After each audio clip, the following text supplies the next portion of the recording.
안녕하세요, 와치셀럽입니다.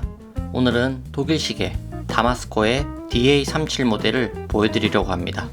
구매는 와르와 치즈에서 했고요.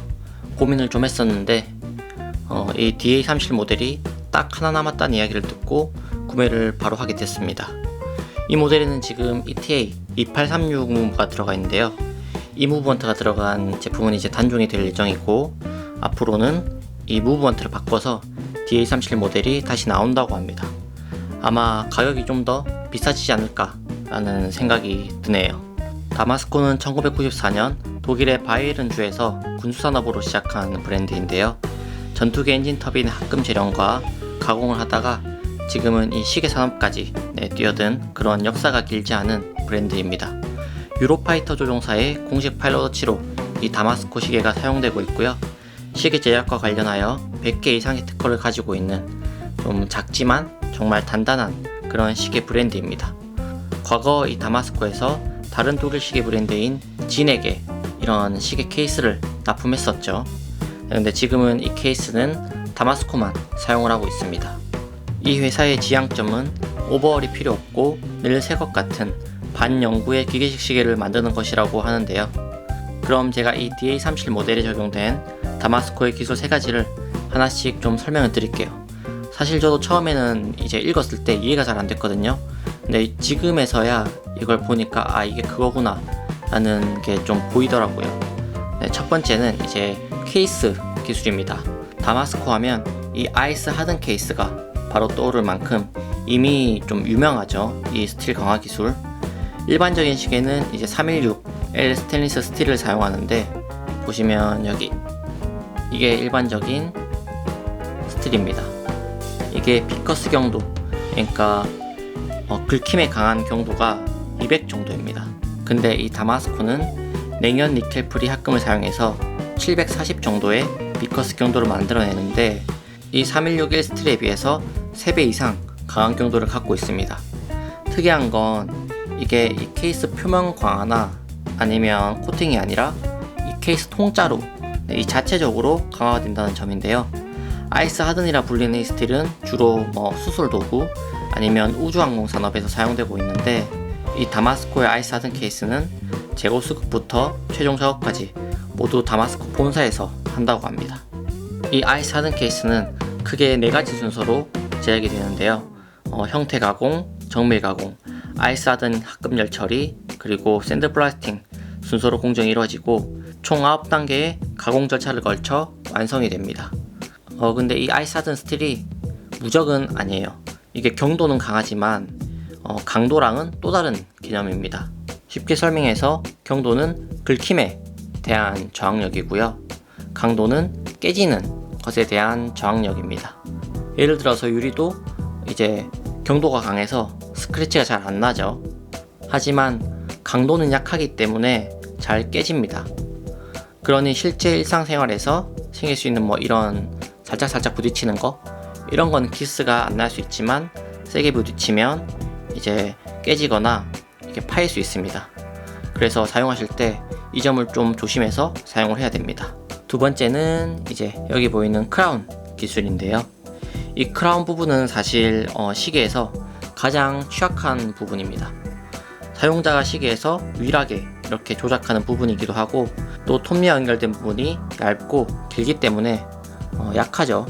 그래서 용도 부러진 거 주위에서 저는 참 많이 봤습니다. 또 이렇게 만약에 열어놨을 때, 이걸 열어놨을 때 이 안으로 틈이 있기 때문에 물이 들어가거나 이물질이 들어갈 수도 있고요. 특히 이것처럼 스크류 용도를 사용하는 다이버 시계의 경우 용도를 계속 넣었다가 뺐다 이제 돌리잖아요. 그러면 이 나사선이 마모되거나 또 오링에 마모가 생겨서 이게 유격이 생깁니다. 이렇게 되면 시계에 습기가 차거나 또 용도가 부러질 수 있죠. 이를 방지하기 위해서 다마스코에서는 이게 바이톤 재질의 오링과 밀폐된 윤활셀을 사용하고 있는데요. 바이톤은 현재 손목시계에 사용되는 모든 가스킷 재료보다 우수한 내화학성과 기계적 저항성을 가진 재료입니다. 그리고 이 용두 쪽도 전체적으로 강화 소재로 만들어서 용두가 부러진다거나 안에 이물질이 들어가는 걸 방지하고 있고, 분리형 크라운 시스템을 사용하고 있는데요. 그래서 이 용두를 풀고 넣을 때 태엽이 와인딩 되지 않습니다. 한번 보여드리면 지금 풀었잖아요. 그래서 넣을 때는 눌러서 넣는데 태엽이 감긴 느낌이 하나도 안 납니다. 네, 보통 다이버 시계의 경우 이제 용도 넣을 때 이렇게 돌리면서 넣잖아요. 그때 그러면 태엽이 감기는 게 소리도 들리고 느껴집니다. 근데 이 모델은 용두만 따로 부드럽게 열고 닫을 수 있기 때문에 실제로 사용해 보시면 이 용두 조작감이 진짜 부드러워요. 이렇게 뺄 때도 그렇고, 네, 쭉 빼지죠. 넣을 때도 이렇게 진짜 부드럽습니다. 그리고 마지막으로는 이제 세 번째, 자성 차단 기술인데요. 요즘에는 많은 브랜드들이 보통 실리콘 소재의 밸런스 휠을 사용해서 자성 저항력을 키우고 있죠. 그만큼 자성은 기계식 시계에서 중요한 이슈이고, 또 우리가 실제로 시계를 사용하면서 조심해야 하는 그런 친구입니다.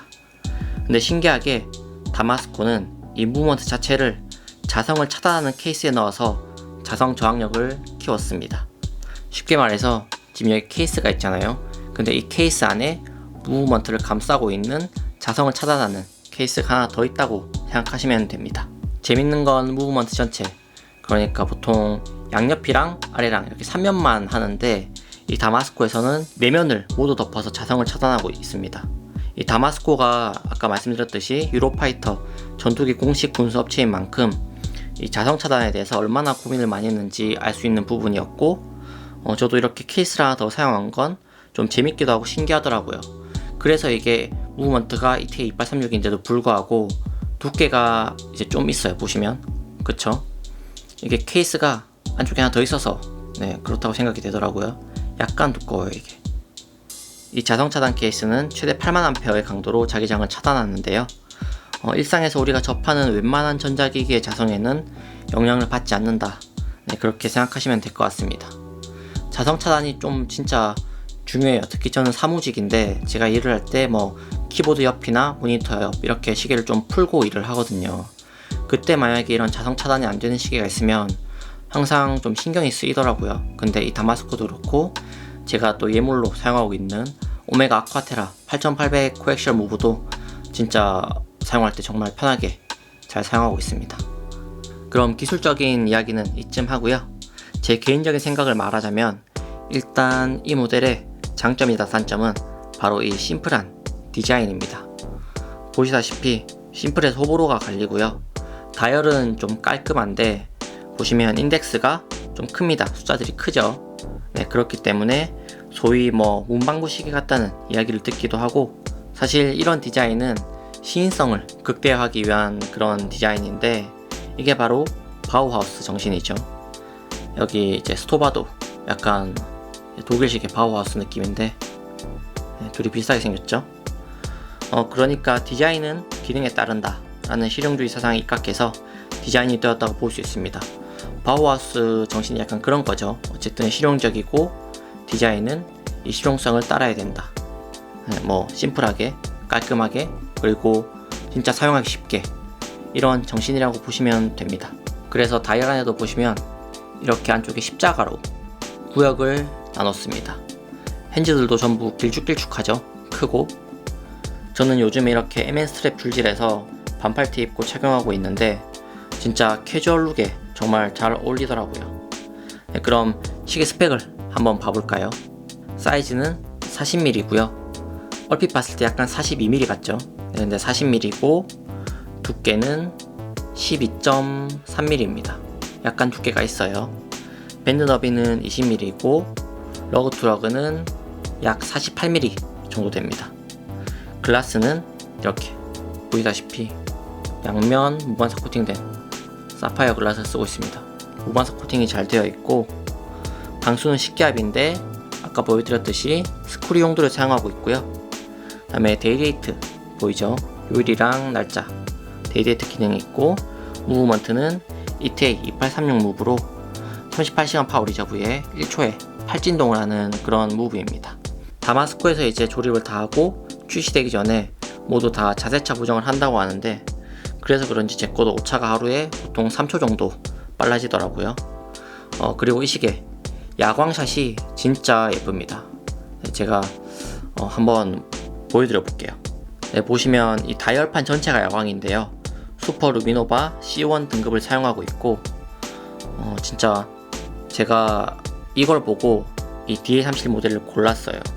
이 DA37 모델 흰판만 이렇게 다이얼이 야광이고 나머지 건판 다이얼을 가진 DA36이나 DA38은 핸즈랑 인덱스 끝에 점에만 야광 도료가 발라져 있습니다.